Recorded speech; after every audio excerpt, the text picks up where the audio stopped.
दो खरगोश अपने माँ के साथ एक सुंदर से गांव के हरे भरे मैदान में रहते थे। उन दो खरगोश के नाम थे चिंटू और मिंटू। चिंटू बहुत ही नटखट था और मिंटू बिल्कुल उसके अपोजिट बहुत ही शांत था। वे अपनी माँ के साथ एक पेड़ की जड़ के नीचे रहते थे। सुन मेरे बच्चों, तुम खेलने के लिए नीचे खेत में जा सकते हो, पर ध्यान रखना कि तुम रतनलाल के खेत में नहीं जाओगे। उन खरगोश की माँ ने उन्हें सतर्क कर दिया। आपके पिता की वहाँ एक दुर्घटना हुई थी। रतनलाल बहुत ही खतरनाक आदमी है। उनसे दूर रहने में ही हमारी समझदारी है। माँ ने उन्हें हर बार की तरह चेतावनी दी। अब चलो और शरारत में न पड़े। मैं बाहर जा रही हूँ। ये सब बोल के खरगोश की माँ अपना बैग और छाता लेकर घर से बाहर निकली। मिंटू जो एक होशियार और समझदार खरगोश था, उसने बाजू वाले खेत में जाने का फैसला किया। चिंटू ने मिंटू के साथ जाने से इनकार कर दिया और वह दौड़ के रतनलाल के बगीचे में चला गया। रतनलाल का बगीचा बहुत ही बड़ा, सुंदर और फल सब्जी से भरा हुआ था।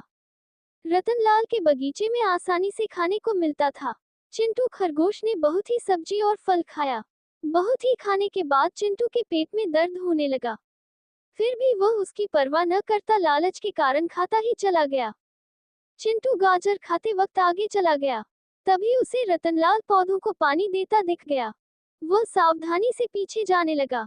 तभी रतनलाल की नजर चिंटू खरगोश पर पड़ी। रतनलाल पानी का पाइप वहीं छोड़ के चिंटू के पीछे गुस्से से भागने लगा। खरगोश अब बहुत ही डरा हुआ था। अब वह पूरे बगीचे में भाग रहा था।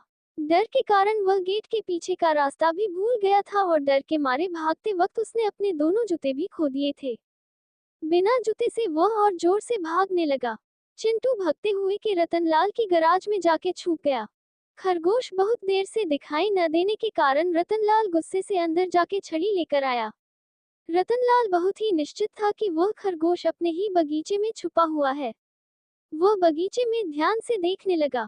तभी चिंटू गलती से छींका। आवाज आने से रतनलाल मुड़ गया और आवाज की तरफ भागने लगा। रतनलाल को आते देखकर चिंटू ने जल्दी से गराज की खिड़की से कूद गया, जो कि बहुत ही छोटा था, जिससे रतनलाल नहीं जा सका। अब रतनलाल बहुत ही थक गया था। उसकी उम्र के कारण रतनलाल को सांस लेने में तकलीफ हो रही थी और उसका शरीर थोड़ा बहुत कांप भी रहा था। रतनलाल गेट पे पहरा देकर वहीं पे बैठ गया। चिंटू को दूसरे गेट से बाहर निकल के लिए रास्ता खुला था, पर उसे जाने के लिए रतनलाल के पास से जाना पड़ता था।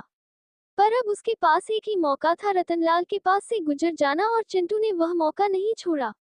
रतनलाल को बड़ी मुश्किल से चकमा देकर चिंटू रोते हुए बगीचे से बाहर निकल गया। आज चिंटू खरगोश ने अपनी जान बचा ली थी और सबसे महत्वपूर्ण सबक सीख लिया था।